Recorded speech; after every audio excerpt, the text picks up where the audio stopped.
when did I learn that it was not okay to be myself? So I need a hair management style from the Afro Kramer I have in the mornings. This is my new hair management system. I come swim here 2-3 times a week. Look, it's so empty. It's so empty. Have it all to myself. I come here, it's perfect. I write, I swim, do my workout. I have breakfast and have it all to myself. It's a community pool. I don't know why it's empty. It's the summer. So I just sit here, I work, I talk to the camera, I record my thoughts, and I upload it online. Kind of extremely happy about that because I think I spent so many years, I think I spent about a decade of my career hiding. I built a career out of hiding. I would create spaces for people to feel safe and to access their own creativity without doing that myself. I was doing it for them because I was scared. I didn't feel safe. I didn't feel like spaces helped me relax and bring out my creative. I think my creativity was oppressed, repressed. Thinking back, if you've heard of this book, The Artist's Way, yeah, has some exercises that kind of help you look into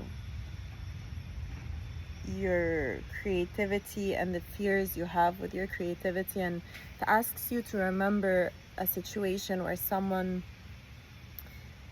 affected, right, your confidence.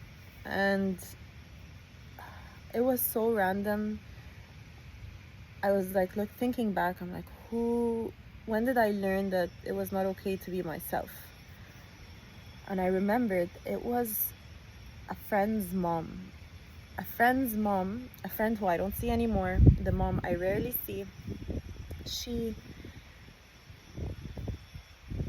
All she did, I was probably asking so many questions. I was curious, I was trying to find out why things are the way they are.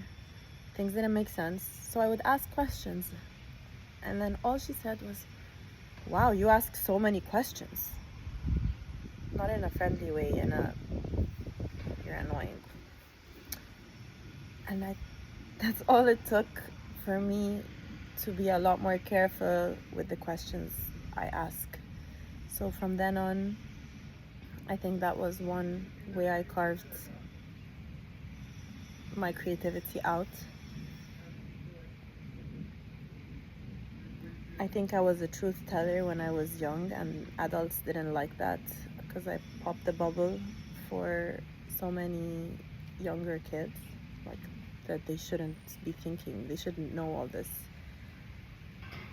They should know the truth about life. And they also couldn't explain it to me, and I think that annoyed them. But anyway, the thing I learned was that random woman is the one that affected 10 years of my life. Of course, there were other situations as well, but even when I list them, I'm like, none of those people are worth it. None of them are in my life today. Yet they've left this fear in my head. So now it's up to me. I'll do whatever it takes, and I'm doing it. Hola, buenos días.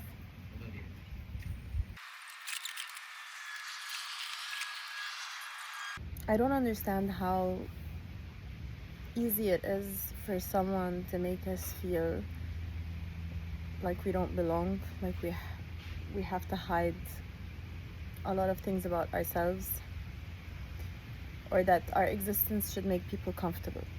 I think that's the biggest problem, is making people uncomfortable is actually much closer to truth than making them comfortable, right? Discomfort comes from dealing with things that need to change. Comfort is lying that things are okay, If they're not okay, but I keep you comfortable, I'm contributing to a lie. So as much as I'm annoyed that at 34 I'm starting to find my voice again and own it, not hide, as grateful as I am that this lesson has happened, because I wouldn't appreciate it. I wouldn't have compassion for those who find it hard. I know so many of my friends are brilliant geniuses who are too scared to speak up, to put their work out there, to take the space that I know they deserve and their work deserves, because they do amazing work. And I'm like, if more people like that have confidence, they could really impact the world. But the people who have confidence, I don't know who has confidence. I don't know how they get it. I will not talk about that. I will talk about my own journey. I'll talk about my own experience. And my own experience,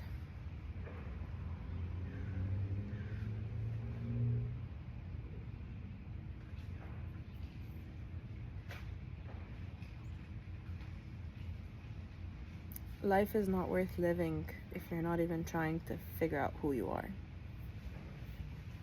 As long as we have fears, we're not in the game. As long as we have fears that control us, we're not in the game. The minute we take over one fear, you realize, oh wow, I have so many more fears, or so many more challenges. So I see my fear of being seen. I see my fear of being rejected. And then I see how many layers of protection it has put around me. So every time I remove one layer, I see the next layer. And I remove that layer, and it's like, shit, now I see the next layer. So you don't even know what you want until you start removing these layers. And then you realize, I have quite a bit to go, but thank God I have the time to go that route and to keep peeling those layers. So as much as I want to push my friends into doing it too, and cringing and being afraid and dealing with the fears, I know that they have to be ready, and they have to have the strength to handle all the emotions that come with it. Because every time I write something or I post something, that's a full day of feeling so anxious and feeling so paranoid about, oh my God, like, who's gonna say something shitty? How did I do that? Why did I put myself out there? Should I delete it?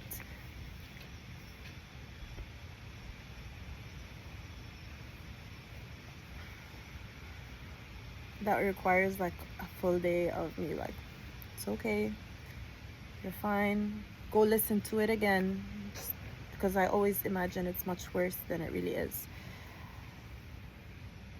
And then I listen, I'm like, it's okay, you enjoyed hearing it, right? You enjoyed reading it, that's it. As long as you like it, it doesn't matter what anyone else thinks. So anyway, and the funny, annoying thing is that you push yourself so hard to release something online, and then the fucking algorithm shows it to no one. Zero. Like, wow.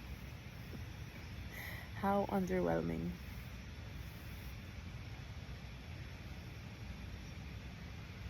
Do I have to conclude with anything? I don't think so. I'm just sharing shit. Have an amazing day.